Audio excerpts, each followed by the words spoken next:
Paymium, le premier partenaire français pour investir dans les cryptos en toute sécurité, présente Sud Radio, les incontournables de la crypto-monnaie. Thomas Binet, Philippe David. Bonjour à tous, bienvenue dans ce nouvel épisode d'Oser investir, les incontournables de la crypto-monnaie. Je suis accompagné de Thomas Binet et d'Alexandre Stashchenko, directeur de la stratégie chez Paymium. Aujourd'hui, nous allons parler d'une solution potentielle au problème du système monétaire. Bonjour Alexandre, bonjour Thomas. Bonjour à vous deux. Tout au long des précédentes chroniques, Alexandre, on a vu ensemble que le système monétaire avait de nombreux défauts structurels. Quels sont-ils ? Ils sont nombreux. Il permet aux États de s'endetter sans limite. Il accélère le changement climatique en orientant les comportements économiques vers le gaspillage de ressources rares. Il nuit aux citoyens à travers l'inflation qui les force à consommer et les empêche de se projeter à long terme. Il augmente les inégalités en enrichissant les détenteurs d'actifs et les personnes proches du robinet monétaire. Et on l'a vu la semaine dernière, il contribue aussi à la concentration du système bancaire autour de quelques banques systémiques que les pouvoirs publics sont obligés de soutenir. Mais la question qui nous vient en tête immédiatement à l'énumération de tous ces problèmes, c'est bien sûr comment faire pour s'en sortir. Eh bien, une solution a été proposée il y a 15 ans sur un obscur forum dans les tréfonds d'Internet. Le 31 octobre 2008, le pseudonyme de Satoshi Nakamoto rentre dans l'histoire en proposant ce qu'il qualifie de système de cash électronique pair à pair et qu'il appelle Bitcoin, pièce numérique en anglais. Alors Bitcoin, un système de cash électronique pair à pair, qu'est-ce que ça veut dire concrètement ? Cela veut dire que si ce Bitcoin fonctionne, on vient de trouver une solution potentielle à tous les problèmes que nous avons évoqués en introduction. Car Bitcoin, c'est un système complet et autonome, à la fois actif monétaire indépendant, mais aussi système de paiement nativement numérique qui n'implique pas de recourir à des tiers de confiance comme les banques. Alors prenons les choses dans l'ordre, un actif monétaire indépendant, vous dites ?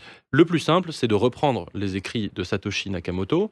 Dans un email de 2009, il écrit « Le problème fondamental de la monnaie conventionnelle est toute la confiance nécessaire pour la faire fonctionner. Il faut faire confiance à la banque centrale pour ne pas déprécier la monnaie, mais l'histoire des monnaies fiduciaires est pleine de violations de cette confiance. » Alors quelle alternative Satoshi Nakamoto propose-t-il ? Comment peut-on se passer de la confiance dans les banques centrales en fait ? Eh bien en remplaçant la banque centrale par des mathématiques, par définition objectives, vérifiables et universelles. Ce n'est plus le banquier central qui décide de la quantité de monnaie par le biais des taux d'intérêt, mais les mathématiques que l'on ne peut pas manipuler.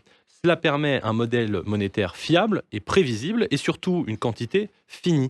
Il n'y aura jamais plus de 21 millions de bitcoins. Cette garantie, elle est assurée par les mathématiques et elle permet d'avoir confiance dans la capacité du bitcoin à préserver sa valeur dans le temps long sans subir les soubresauts de décisions politiciennes. Et c'est donc cela qui en fait un actif monétaire indépendant. Mais vous avez aussi parlé de système de paiement nativement numérique n'impliquant pas de banque. Ça veut dire quoi ? On l'a vu dans la précédente chronique, oui. Aujourd'hui, pour effectuer des paiements en ligne, il est impossible de se passer du système bancaire. Que ce soit par carte bancaire, par virement, par prélèvement ou autre, toutes ces solutions reposent sur une hypothèse importante. Il faut disposer d'un compte auprès d'un établissement bancaire. Bitcoin, en revanche, est un système indépendant qui ressemble un petit peu à Internet. Tout le monde peut le rejoindre sans passer par une banque. Avec n'importe quel smartphone ou ordinateur, je peux disposer d'un portefeuille numérique dont je suis le seul à connaître les accès. Alors monnaie et système de paiement indépendant, pourquoi est-ce la combinaison gagnante ? Parce que ça rend Bitcoin incensurable, c'est-à-dire que personne ne peut l'arrêter. Si vous souhaitez rejoindre le réseau Bitcoin et faire une transaction, eh bien, il n'y a pas d'autorisation à demander ou de compte à ouvrir. On rejoint Bitcoin librement et comme il est incensurable, cela veut dire une chose absolument cruciale, il est la seule propriété privée d'Internet. La seule propriété privée d'Internet, dites-vous ? C'est un nouveau concept alors ? C'est un concept tout à fait nouveau et majeur.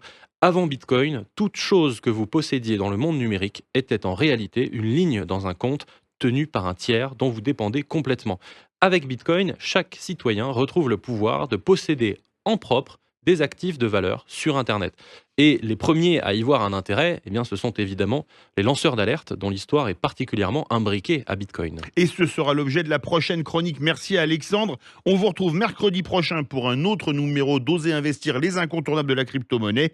Et on vous retrouve également Thomas dimanche 9h30 sur Sud Radio dans le Grand Matin Week-end. Sud Radio, les incontournables de la crypto-monnaie. Thomas Binet, Philippe David. avec Paymium, le premier partenaire français pour investir dans les cryptos en toute sécurité.